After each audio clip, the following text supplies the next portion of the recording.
दोस्तों, UPSC ethics के paper की आज हम बात करते हैं कि किस प्रकार का पेपर आया है। तो चलिए शुरू करते हैं।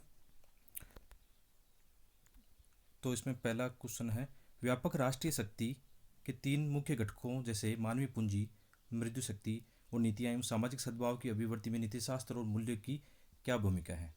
तो ये मूल्य वाले टॉपिक से है, तो इजी से कवर हो सकता है।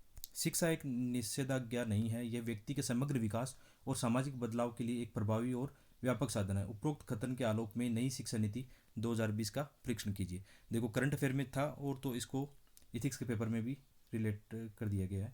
इसके अलावा सेकंड एक क्वेश्चन है, घृणा व्यक्ति की बुद्धिमत्ता और अंतःकरण के लिए सहारक है जो राष्ट्र के चित्त को विषाक्त कर सकती है। क्या आप इस विचार से सहमत है? अपने उत्तर की तर्क संगत व्याख्या करें।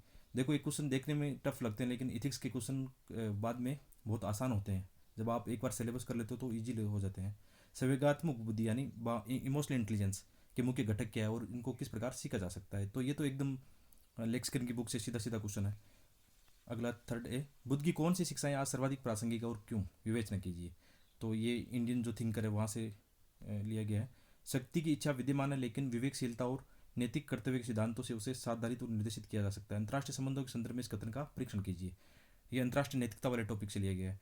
तो हिंदी मीडियम के जो स्टूडेंट हैं उनको मैं मुख्य रूप से बताना चाहूँगा कि आप हिंदी में लेक्सिकन की बुक अच्छी है, जहाँ से आप अच्छे जो सैद्धांतिक पार्ट है, जहाँ पर परिभाषाएं उनको कवर कर सकते हैं। बाकी आप न्यूज़पेपर आदि से करंट अफेयर से ही निकाल सकते हो, एग्जाम्पल वगैरह आदि। विधि और नियम के बीच विभेद कीजिए, इनके सूत्रीकरण में नीतिशास्त्र की भूमिका का विवेचन कीजिए। फिर अगला क्वेश्चन है फोर्थ बी, सकारात्मक अभिवृत्ति एक लोक सेवक की अनिवार्य विशेषता मानी जाती है, जिसे प्राय नितांत दबाव में कार्य करना पड़ता है। एक व्यक्ति की सकारात्मक अभिवृत्ति में क्या योगदान देता है। तो ये जो एटीट्यूड वाला मतलब सिलेबस में लिखा हुआ है, वहीं से क्वेश्चन आया है। भारत में लैंगिक समानता के लिए कौन से मुख्य कारक उत्तरदायी हैं, इस संदर्भ में सावित्रीबाई फुले के योगदान का विवेचन कीजिए। तो इस बार जो थिंकर वाले पार्ट से वहाँ से एक बुद्ध का उठा क्वेश्चन आया, इसके अलावा सावित्रीबाई जी का क्वेश्चन भी आया है। अगला क्वेश्चन है जैसे 5B, सामयिक इंटरनेट विस्तार ने सांस्कृतिक मूल्यों के एक भिन्न समूहन को मनासीन किया है, जो प्राय परंपरागत मूल्यों से संघर्षित रहे हैं। इसमें थोड़ा सा इंग्लिश के आप है ना, हिंदी मीडियम के विशेष तौर से स्टूडेंट इंग्लिश की क्वेश्चन को भी थोड़ा देखना है। इसमें थोड़े से जो शब्द है वो अलग टाइप के होते हैं। फिर क्वेश्चन 6 है, निम्नलिखित में से प्रत्येक उदाहरण का आपके विचार से क्या अभिप्राय है। मतलब जब आपके विचार में पूछ रहा हूँ तो थोड़ा सा अपना अनुभव उसमें बताना है। 6A, जैसे कि किसी की भर्त्सना नहीं कीजिए, अगर आप मदद का हाथ बढ़ा सकते हैं तो ऐसा कीजिए, यदि नहीं तो आप हाथ जोड़िए। अपने बंधुओं का आशीर्वचन दीजिए और उन्हें अपने मार्ग पर जाने दीजिए, स्वामी विवेकानंद। तो ये कोटेशन है, उसके हिसाब से अपने शब्दों में इसको रिलेट करना है कि किस प्रकार ये काम आता है। फिर स्वयं को खोजने का सर्वोत्तम मार्ग है कि अपने आप को अन्य की सेवा में खो दें, महात्मा गांधी। और 6C है, नैतिकता की एक व्यवस्था जो कि सापेक्ष भावनात्मक मूल्यों पर आधारित है, केवल एक भ्रांति है, एक अत्यंत अशिष्ट अवधारणा जिसमें कुछ भी युक्तियुक्त नहीं है, युक्ति संगत नहीं है और नहीं सत्य है, सुकरात।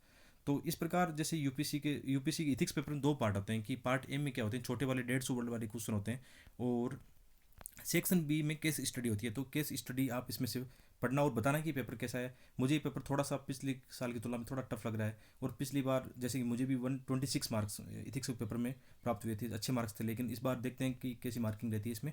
तो आप इसको पढ़ना और बताना कि केस स्टडी वगैरह कैसे आई है, क्वेश्चन कैसे आए हैं, अपने अनुभव को साझा जरूर करना।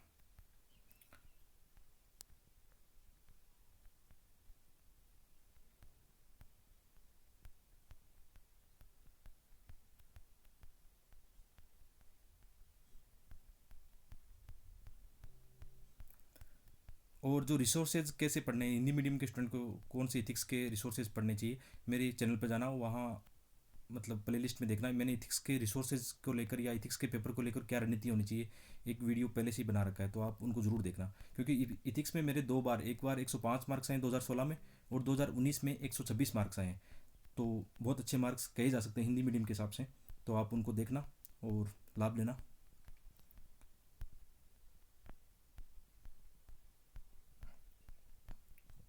और इस इथिक्स के पेपर के मैं मॉडल आंसर तैयार करूँगा, तो मेरे अपने चैनल पर इस पर मैं शेयर करता रहूँगा।